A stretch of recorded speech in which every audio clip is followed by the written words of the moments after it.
Olá, amigo do canal Redemptoris Mater. É muita alegria tê-lo por aqui. Seja muito bem-vindo. Sinta-se acolhido com um forte abraço.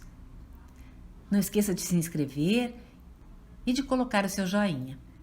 Convidamos a conhecer as playlists do canal, pois todas as postagens são feitas com muito carinho para cada um de vocês. No quarto final de semana do tempo pascal, o evangelho que a igreja nos dá para refletir é do capítulo 10 de São João. Uma passagem que é central para os cristãos, pois ali Jesus revela sua identidade de bom pastor e sua identidade divina, pois diz que ele e o Pai são um. A passagem é muito curtinha, João 10, 27 a 30. Ouçamos. Naquele tempo, disse Jesus: As minhas ovelhas escutam a minha voz, eu as conheço e elas me seguem. Eu dou-lhes a vida eterna e elas jamais se perderão, e ninguém vai arrancá-las de minha mão. Meu Pai, que me deu estas ovelhas, é maior que todos, e ninguém pode arrebatá-las da mão do Pai. Eu e o Pai somos um. Desde o início do capítulo 10, Jesus vinha se colocando como o pastor e seus discípulos como as ovelhas, que certas pessoas querem ferir, assim como os lobos também. É uma alegoria bastante longa, em todo o capítulo. Podemos distinguir algumas ideias importantes. Primeiro, as ovelhas, que são os discípulos. Jesus diz que as ovelhas aprendem a conhecer a voz do pastor que as guia e ouvem o seu pastor. Assim é que elas o seguem pelos campos.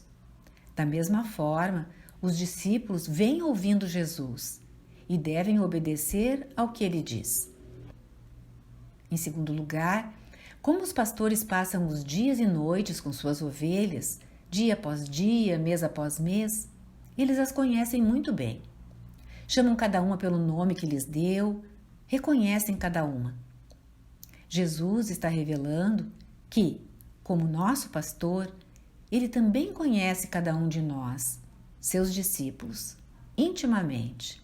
Tem uma relação com cada um. Em terceiro lugar, as ovelhas que escutam o pastor seguem o seu pastor. Não apenas no sentido de obediência, que está aí incluído, mas ainda no sentido de que vão aonde ele vai. Seguem o mesmo caminho que ele percorre. A literatura judaica está repleta dessa afirmação. Sabemos que hoje muitos pensam na moral como uma série de regras que podem ser quebradas ou não, conforme o entendimento de cada um. No tempo de Jesus, a moral não se encaixava na imagem de uma regra quebrável ou guardada, mas de um caminho pelo qual uma pessoa andaria. Jesus repete isso nos evangelhos tantas e tantas vezes. Diz que há dois caminhos, o largo e o estreito. Um é fácil e conduz à perdição. O outro é estreito e difícil, mas conduz à vida. E depois Jesus diz que ele é o caminho. Não se trata apenas de proposições abstratas, mas de um caminho cotidiano, que é caminhado passo a passo. As ovelhas cuja alegoria Jesus emprega se movem de uma para outra pastagem com o seu pastor.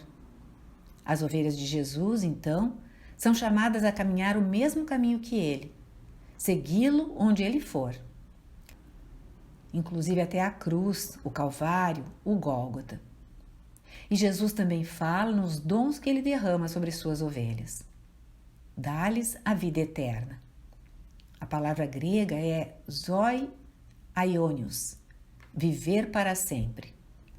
Trata-se da vida do mundo que há de vir, a vida sobrenatural que nunca termina.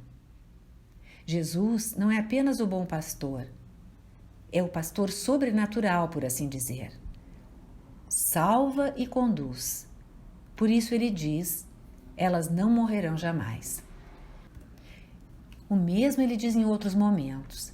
Quem come a minha carne e bebe meu sangue, permanece em mim e não morrerá. Não a morte natural, física, mas a segunda morte de que João fala no livro do Apocalipse. a eterna separação de Deus, que chamamos de inferno. Por outro lado, toda a Escritura tem subjacente a existência de um combate espiritual entre o reino de Deus e o reino de Satanás. E em nosso texto, Jesus diz: ninguém pode arrebatá-las de minhas mãos. Tanto no tempo de Jesus como até hoje, há pessoas que roubam as ovelhas de outras nas fazendas e nos campos. Porém, Jesus assegura ser o bom pastor. Ao contrário dos pastores terrenos, que podem ser roubados e suas ovelhas arrebatadas, isso não acontecerá com os discípulos do Mestre. Nenhum intruso vai roubar as suas ovelhas, que ele como que protege com o seu manto. Nesse momento é que ele dá um salto e alude ao Pai. Meu Pai, que me deu essas ovelhas, é maior que todos, e ninguém pode arrebatá-las da mão do Pai. Todos os discípulos que Jesus pastoreia pertencem, em última análise, ao Pai. E o Pai não é o equivalente do bem para Satanás, como o yin e o yang, o lado iluminado e o lado negro da força na sequência de Star Wars. O Pai é muito mais forte do que o inimigo. É completamente onipotente, acima de tudo e todos. Satanás é somente uma criatura. Por poderoso que seja, diante do poder do Senhor Todo-Poderoso, ele é nada. Como o Pai, Jesus tem esse poder de proteger suas ovelhas do inimigo, desde que elas queiram segui-lo. Porque, como explicou noutra passagem, em João 15, ele é como a videira e os discípulos como os ramos. Quando os discípulos, os ramos, não estiverem ligados à videira, secarão, não darão fruto e serão cortados e lançados no fogo da geena. É sua a escolha. Vejamos agora aquele último versículo sobre a identidade entre Jesus e o Pai. Há uma unidade de natureza entre ambos, pela qual Jesus também é todo-poderoso como o Pai. Ambos são Deus, e o Pai deu ao Filho o próprio rebanho. No Antigo Testamento, a imagem do bom pastor era uma imagem do Senhor, do Deus de Israel. O Salmo 22 é o grande exemplo. O Senhor é meu pastor, nada me faltará. Davi descreve Javé como o verdadeiro pastor. Também Ezequiel, dos capítulos 34 a 36 do seu livro, narra que Deus mesmo fala sobre os maus pastores em Israel. E está se referindo aos sacerdotes do templo que não tomam conta do rebanho.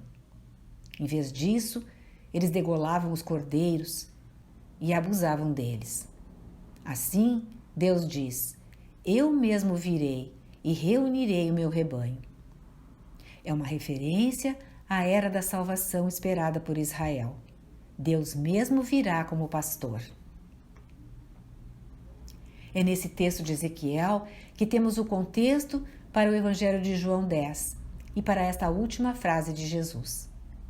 Ezequiel 34 diz assim: vou tomar eu próprio o cuidado com minhas ovelhas, velarei sobre elas.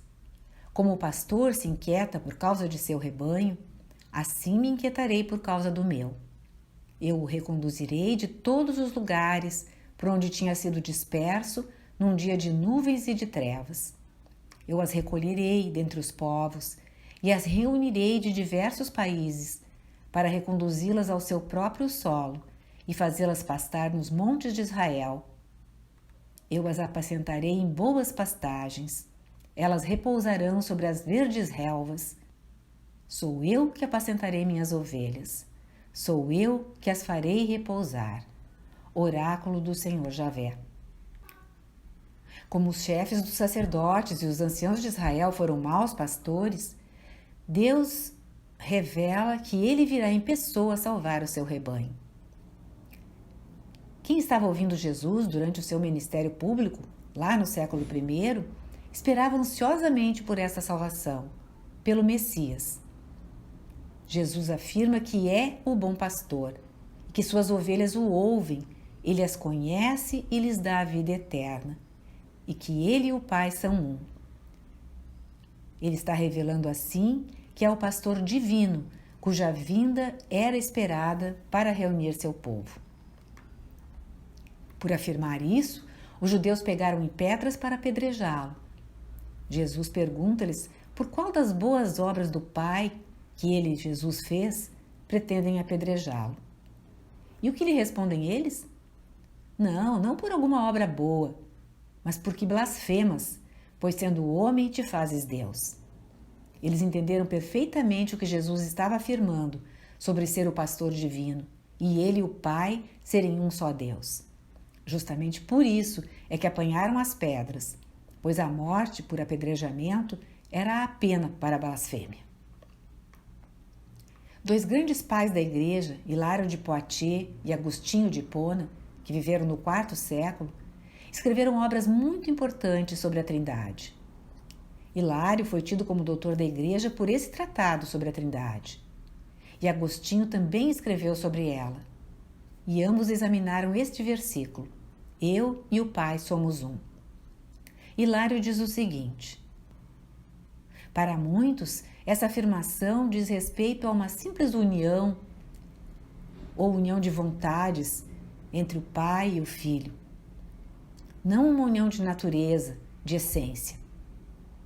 Hilário está falando sobre os arianos e outros heréticos que negavam a filiação eterna de Jesus ou que negavam a sua divindade.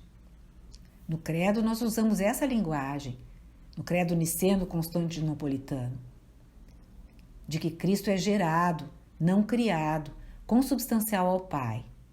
Ou seja, ambos têm a mesma substância, a mesma essência, a mesma natureza. A mesma natureza divina. Natureza ou substância são categorias filosóficas que se reportam à essência de um ser. Quando perguntamos o que é Jesus, o que é o Filho, a resposta é Deus, tem a natureza divina que ele e o Pai partilham. Mas Jesus diz que ele e o Pai são um, uma mesma natureza, mas são Pai e Filho, pessoas distintas. E esta é a resposta para a questão quem? Quem é Jesus na Trindade? Quanto a Agostinho, afirma que esta frase é uma revelação do mistério da Trindade. Ário defendia que o Pai tinha criado o Filho e que este não era, portanto, o verdadeiro Deus. Sabélio acreditava que o Filho era apenas uma modalidade da existência do Pai e não uma pessoa distinta na Trindade. Jesus revela que sua divindade é consubstancial com o Pai, uma igualdade substancial, pela mesma natureza. Parece um pouco complicado, mas é o mistério central da fé cristã, que não conseguimos compreender completamente, mas que podemos receber porque nos é revelado. Esse mistério de um só Deus, uma só natureza divina, mas três pessoas distintas: Pai, Filho e Espírito Santo. Para Santo Agostinho, esse versículo de João 10 nos protege tanto do erro dos arianos como dos sabelianos. Quanto a estes, é incorreto o exemplo da Trindade como a água, que se apresenta em três estados ou modos, para usar as palavras de Sabélio: sólido, líquido e gasoso, sendo sempre água. Longe disso a Trindade. Há um só Deus. É a natureza divina, mas há três pessoas divinas, sendo que o Filho não é o Pai e o Pai não é o Filho, nem qualquer deles é o Espírito, nem o Espírito qualquer deles.